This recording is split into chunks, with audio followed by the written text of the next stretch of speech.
Buon pomeriggio e ben ritrovati con l'informazione flash di New Sicilia. Questa mattina il Presidente della Repubblica Sergio Mattarella ha partecipato alla cerimonia di inaugurazione dell'anno accademico al Dipartimento di Ingegneria dell'Università di Palermo. All'arrivo del Presidente erano presenti diverse personalità istituzionali, tra cui il Sindaco di Palermo Roberto Lagalla, il Prefetto Teresa Maria Cucinotta, il Presidente della Regione Siciliana Renato Schifani, quello dell'Ars Gaetano Galvagno e il Rettore dell'Università di Palermo Massimo Midiri. Ospite d'onore la Presidente della Commissione Europea Ursula von der Leyen, presente anche il Ministro dell'Istruzione e dell'Università Anna Maria Bernini.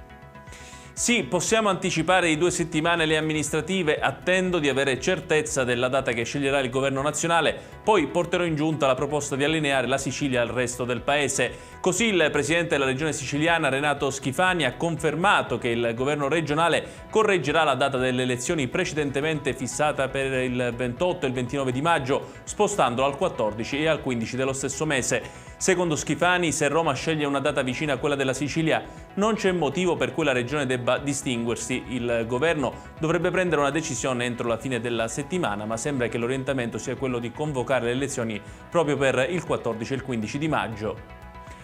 Il Partito Democratico ha avviato l'organizzazione delle primarie in Sicilia per l'elezione del nuovo segretario nazionale tra Stefano Bonaccini ed Elly Schlein. Dopo il voto dei circoli dello scorso weekend, la votazione si svolgerà domenica 26 febbraio in più di 246 seggi su tutto il territorio regionale. Il segretario della Sicilia, Anthony Barbacallo, ha affermato che le primarie rappresentano un esercizio di democrazia fondamentale e una festa per il Partito Democratico. Ha inoltre ringraziato la Commissione regionale per il congresso, il Presidente Giovanni Bruno, i volontari, i militanti, gli iscritti, i segretari delle federazioni provinciali e i segretari dei circoli per il grande impegno profuso.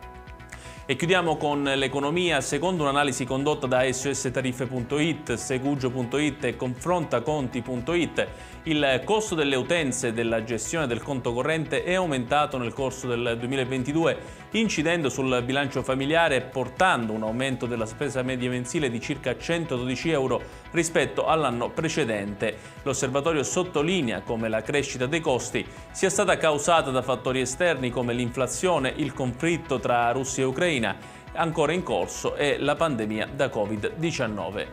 È tutto per questa edizione, il prossimo appuntamento col TG Flash alle ore 18.